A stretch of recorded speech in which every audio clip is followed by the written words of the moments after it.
21 सदस्यीय कमेटी, ग्राम समिति जिसको हम बोलते हैं, ग्राम कमेटी बोलते हैं। और जब ग्राम समिति का निर्माण पूरा हो जाएगा तो उसके बाद 1 लाख से ज्यादा पदाधिकारियों की ऐसी फौज होगी आम आदमी पार्टी के पास पूरे हरियाणा में, जो प्रदेश स्तर से लेके गांव स्तर तक, बूथ स्तर तक एक एक व्यक्ति को आम आदमी पार्टी की विचारधारा से रूबरू करा सकते हैं और आम आदमी पार्टी का 2024 में हरियाणा के अंदर राज लेके आ सकते हैं। ये हमारी एक पूरी प्रक्रिया संगठन निर्माण की है, जिसका आखिरी चरण इस शपथ ग्रहण समारोह के बाद 3 तारीख को शुरू हो जाएगा, जिसमें हम ग्राम समितियों का निर्माण उसके बाद शुरू कर देंगे, जो कि जमीन पर एक मजबूत संगठन की नींव का काम करेगा।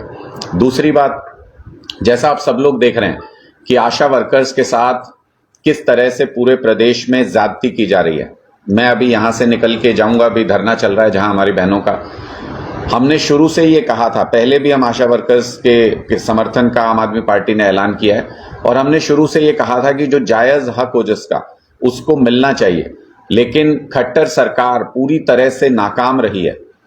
हर वर्ग, हर जाति, हर कर्मचारी, हर धर्म के व्यक्ति, प्रदेश के हर जिले के व्यक्ति, किसान हो या व्यापारी हो, हर कोई व्यक्ति खट्टर सरकार से परेशान आज के दिन में है। खट्टर सरकार ने किसी न किसी मुसीबत में उनको डाल रखा है। आशा वर्कर्स की बहुत जायज मांग है और बहुत लंबे समय से ये बार बार इसको लेके हड़ताल करती हैं, बार बार इसको लेके मांग करती हैं, लेकिन आशा वर्कर्स को सरकार ने बार बार गुमराह किया है। और ये बहुत ही दुर्भाग्य की बात है कि रक्षाबंधन के दिन जब मुख्यमंत्री जी को हरियाणा प्रदेश की हर बहन की रक्षा की शपथ लेनी चाहिए थी, जब मुख्यमंत्री जी को हरियाणा प्रदेश की हर महिला के मान सम्मान की रक्षा का प्रण लेना चाहिए था, उस अवसर पर आशा वर्कर्स जो संघर्ष कर रही थी उसके खिलाफ पुलिसिया ताकत का इस्तेमाल करके, मैं तो ये कहूंगा कि सरकारी तौर पे एक आशा वर्कर की हत्या कर दी गई तो गलत नहीं होगा, क्योंकि उनको जबरदस्ती ऐसी मांगों के लिए, उनसे प्रदर्शन करने के लिए मजबूर करना और फिर उनके ऊपर पुलिसिया एक्शन करना, ये अपने आप में दिखाता है कि सरकार कितनी निर्दयी हो चुकी है। और इससे बड़ा दुर्भाग्य नहीं हो सकता कि रक्षाबंधन के समय पे ही किसी एक बहन को अपनी मांगों के लिए जान देनी पड़े, किसी एक बहन को संघर्ष में जान देनी पड़े, और उसके बावजूद भी सरकार उनकी मांगे सुनने को तैयार नहीं है। मैं मुख्यमंत्री मनोहर लाल खट्टर जी से आग्रह करूंगा कि तुरंत प्रभाव से आशा वर्कर्स की मांगे जायज हैं, आशा वर्कर्स की मांगे कानूनी है, आशा वर्कर्स की मांगे तर्कपूर्ण है, उनको तुरंत प्रभाव से सुनना चाहिए, उस पर डिस्कशन करके, उन मांगों पर विचार करके तुरंत उनको स्वीकार करना चाहिए। और आशा वर्कर्स को ये कम से कम हौसला देना चाहिए और कम से कम भरोसा देना चाहिए कि प्रदेश की सरकार उनके साथ खड़ी है। साथ ही साथ आशा वर्कर्स अकेली नहीं है जो इस मुसीबत की घड़ी में सरकार के साथ लड़ रही है। क्लर्कों का आपने देखा, कमेटी निर्माण करने की बात कही गई, देखते हैं 3 महीने में वो कहां तक पहुंचता है। ओपीएस जो कर्मचारी मांग रहे हैं उनका आपने देखा, वो परेशान है। सरपंच अभी भी अपने अधिकार के लिए लड़ रहे हैं, महिलाएं अभी भी संघर्ष कर रही हैं।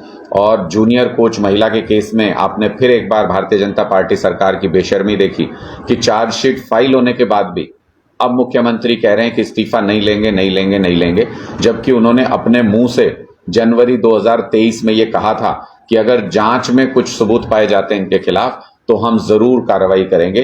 अब वो अपनी बात से पलट रहे हैं दोबारा से, यानी हरियाणा की महिलाओं के मान सम्मान की रक्षा मुख्यमंत्री मनोहर लाल खट्टर जी के बस की बात नहीं है। उन्होंने ये कह के कि इस्तीफा नहीं लेंगे, ये साबित कर दिया एक बार फिर से। हम अपनी उस मांग पे भी कायम है। मंत्री संदीप सिंह को इस्तीफा देना होगा किसी भी हाल में। हरियाणा के लोग महिलाओं के मान सम्मान के साथ खिलवाड़ बर्दाश्त नहीं करेंगे, और अगर वो इस्तीफा नहीं देते हैं तो मंत्री संदीप सिंह जहां भी पूरे हरियाणा में जाएंगे, हरियाणा के लोग, हरियाणा की महिलाएं उनको काले झंडे दिखाएंगी। और ऐसे मुख्यमंत्री को, जो ऐसे व्यक्ति का इस्तीफा नहीं लेना चाहते हैं, उनको भी आने वाले समय में हरियाणा के हर हिस्से में काले झंडों का सामना करना पड़ेगा, विरोध का सामना करना पड़ेगा। अंतिम चीज जो मैं आज यहां जिक्र करना चाहता हूं, बहुत सारे बच्चों ने हमको अप्रोच किया जो 2019 की IIT इंस्ट्रक्टर की जॉब्स निकली थी, 3200 जॉब्स ये निकली थी। इनमें से 800 कैंडिडेट की ज्वाइनिंग करा ली गई और 2400 कैंडिडेट्स आज भी अपनी ज्वाइनिंग के लिए भटक रहे हैं। उनको कोर्ट के चक्कर कटवाए जा रहे हैं, और मैं कहूँगा ज़बरदस्ती कोर्ट के चक्कर कटवाए जा रहे हैं, क्योंकि सबकी एक जैसी क्वालिफिकेशंस, एक ही टेस्ट दिया, एक ही टेस्ट के रिजल्ट में सारे 3200 बच्चे पास हुए। उनमें से 800 को ज्वाइनिंग करा के 2400 को सड़क पर भटकने के लिए छोड़ दिया गया। ये इनके साथ अन्याय है, अत्याचार है। मैं क्यों ऐसा कह रहा हूं?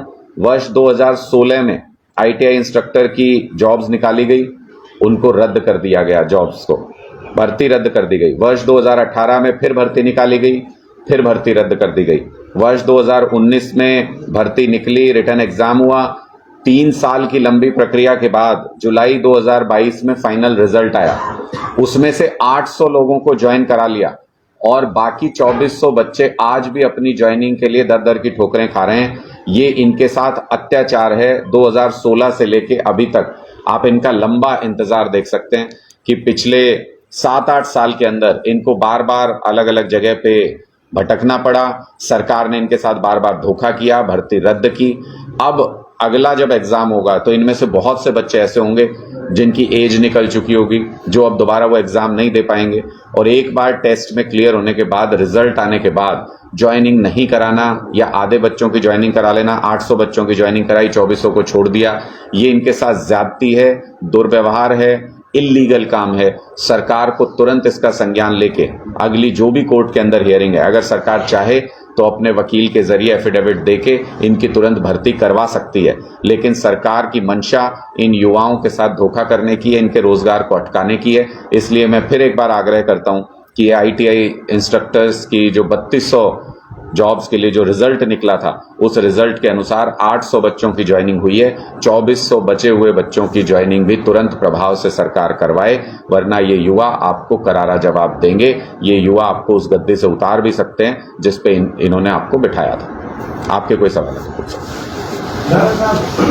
विशेष अधिवेशन बुलाया मोदी जी ने, आपका मीडिया अनुभव क्या हो सकता है? देखिए, अब विशेष व्यक्ति हैं, विशेष उन्होंने अधिवेशन बुलाया है क्योंकि सामान्य जो सदन चलता है उसमें प्रधानमंत्री जी आना अपना अपमान समझते हैं शायद, इसलिए उन्होंने अपने लिए कोई विशेष सदन चलाया है जिसमें वो आएंगे।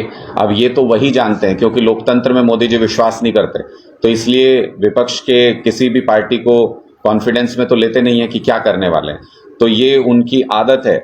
अचानक से एक दिन रात को आए, बोला नोटबंदी कर दी है, और उसके परिणाम आज तक पूरा देश भुगत रहा है। इस तरीके की घोषणाओं की, इस तरीके के स्टंट करने की मोदी जी की आदत है। जब सदन चल रहा होता है तब वो अपने विदेशी मित्रों के साथ बिजी होते हैं, और जब वो वापस आते हैं तो अपने हिसाब से संसद का विशेष सत्र बुलाते हैं।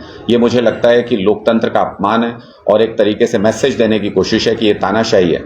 जब राजा होंगे तभी काम होगा, जब राजा का मन करेगा वो सदन में नहीं आएंगे। ये तो आपने पॉलिटिकल जवाब दे दिया, नीति या कानून उसके अनुसार बताइए ना कुछ तो। जब मैं उस रोल में था सर, तो मैंने काफी चीजें बताई, काफी चीजें उसमें भी बताई।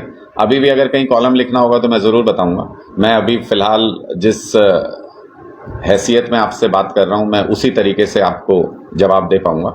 और पॉलिटिकली हमको ये लगता है, आम आदमी पार्टी को ये लगता है कि इस तरीके के पॉलिटिकल स्टंट प्रधानमंत्री को नहीं करने चाहिए। लोकतंत्र में सबको विश्वास में लेके काम करना चाहिए।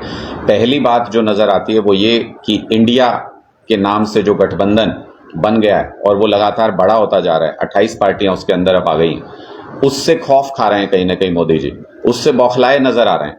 तो उसका कुछ ना कुछ प्रबंध करने के लिए, उसका कुछ ना कुछ इलाज ढूंढने की कोशिश कर रहे होंगे मोदी जी। इसलिए छटपटाहट है, और छटपटाहट में कहते हैं कि विनाश काले विपरीत बुद्धि। जब समय नजदीक आ जाता है तो व्यक्ति की बुद्धि काम करना, विवेक काम करना बंद कर देता है। मुझे ऐसा ही प्रतीत होता है कि मोदी जी भी कोई ना कोई ऐसा कदम उठाने की दिशा में बढ़ रहे हैं जो कि लोकतंत्र के लिए सही नहीं है। और जब वो कदम उठाएंगे तो वो अपने विनाश काल का जो समय है उसको और नजदीक बुला लेंगे, ऐसा मेरा विश्वास है। Thank you.